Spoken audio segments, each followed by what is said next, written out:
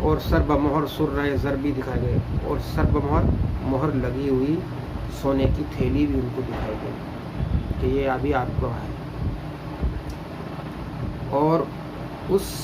ہیلا ور، ہیلا کہتے ہیں بہانہ کو، ہیلا ور کا مطلب بہانہ جو، بہانہ کرنے والا، کہ اس ہیلا ور کی عدالت نے، اس کے انصاف نے، کہ انصاف کے جوش نے لب کھولا، یعنی کہ اس کا انصاف جوش میں آ گیا، وہ سب کے ساتھ انصاف کر رہا تھا، عدل کر رہا تھا، سب کو برابر ایکول بانٹ رہا تھا۔ اس میں بھی جو ہے طنز آئرنی چھپی ہوئی ہے۔ گندم، اب اگلے مصرے میں وہ سامنے آ جائے گی، گندم نمائی آہ کی یوں گفر، کہ وہ گندم نمائی کر رہا تھا، وہ انصاف کی بات کر رہا تھا، وہ برابری کی بات کر رہا تھا، لیکن وہ گندم نمائی کر رہا تھا، وہ دھوکہ دے رہا تھا، وہ جو فروش تھا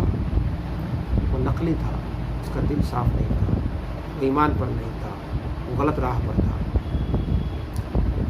اب آگے کہتا ہے وہ ابن سعد کا ڈائلاگ آ رہا ہے اس میں کہ ہاں اے نمک حلالو، ہمت نہ ہمت کو ہاریو، بھوکے کو بھوکا، پیاسے کو پیاسا ہی ماریو، ابن معاویہ کی خلافت سنواریو، سید کے سر کو سینے پہ چڑھ کے اتاریو، اب تو ہے غلہ کل زر و جاگیر و مال ہے، شبیر کو جو ذبح کرو سب حلال۔ یہ ابن سعد اپنی فوجیوں سے کہتا ہے کہ ہاں اے نمک حلال ہو، اے میرے نمک حلال فوجیوں ساتھیوں، ہمت مت ہارنا، اور تم جو بھوکا ہے اس کو بھوکا مارنا، اس کو کھانے مت دینا، پیاسا ہے اس کو پیاسا مار دینا، اس کو پانی مت پینے دینا، اور تم اپنی جان کی بازی لگا کر، اب وہ امیر معاویہ کی دہائی دے رہا ہے، حضرت امیر معاویہ کی ابن معاویہ کی خلافت سنبھالی۔ اب یہاں دیکھیے معاویہ، ابن معاویہ کی جگہ یزید بھی لا سکتا ہے، اس میں بھی اشارہ ہے، شاید جو کہنا چاہتا ہے وہ اشارے میں بھی کہہ جاتا ہے، اور ابن معاویہ کہہ کے ایک بات اس نے بات کو آگے تک پہنچا دی ہے۔ ابن معاویہ سے مراد ہے یزید، یعنی کہ یزید کی خلافت سنبھالی، یعنی کہ یزید کی خلافت، یا حکومت لفظ بھی آ سکتا ہے، لیکن خلافت میں بھی ایک، کیونکہ وہ کردار جو ہے جو بیان کر رہا ہے وہ اس کو خلافت سے تصور کر رہا ہے، تو یہ بلاغت کا تقاضا تھا کہ یہاں پر خلافت اور جنگ، خلافت کا جو تصور ہے اس کے خلاف وہ کام کر رہے تھے، تو اس سے ایک آئرنی بھی کریٹ ہوتی ہے۔ سید کے سر کو سینے پہ چڑھ کے اتاری، اب سید کے سر کو سینے پہ، اب یہاں سید کے لفظ میں بھی جو ہے یعنی کہ وہ سید مانتا ہے، لیکن اپنے مقاصد کے پیش نظر جو غلط ہے، ان کا جو یہ عمل ہے وہ جو غلط ہے اس کو جسٹیفائی کرنے کی کوشش کریں۔ اب تو ہے غلہ، ابھی تمہیں غلہ ملا ہے، کل تم جب جیت جاؤ گے، امام حسین کو ختم کر دو گے، تو تمہیں جاگیر ملے گی، دولت ملے گی، مال ملے گا، اور تم اگر شبیر کو ذبح کر دو نا، تم پر سب حلال ہے، تمہیں کوئی چیز کی پابندی عائد نہیں رہے گی۔ یہ بات وہ کہہ رہا ہے تاکہ یزید کے فوجیوں میں جوش پیدا ہو، اور ان کے اندر لالچ پیدا ہو، اور اس لالچ میں وہ کسی طرح کا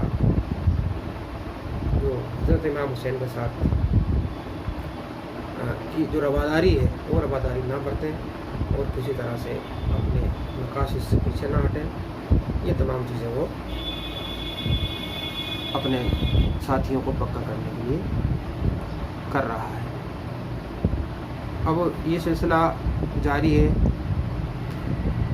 اور حضرت امام حسین اور ان کے ساتھیوں کے مختلف احوال ابھی بیان ہوں گے۔ آج کے لیے ہم سمجھتے ہیں اتنا ہی کافی ہے۔ اگلے لیکچر میں دیگر بندوں کا مطالعہ جاری رہے گا۔ بہت بہت شکریہ۔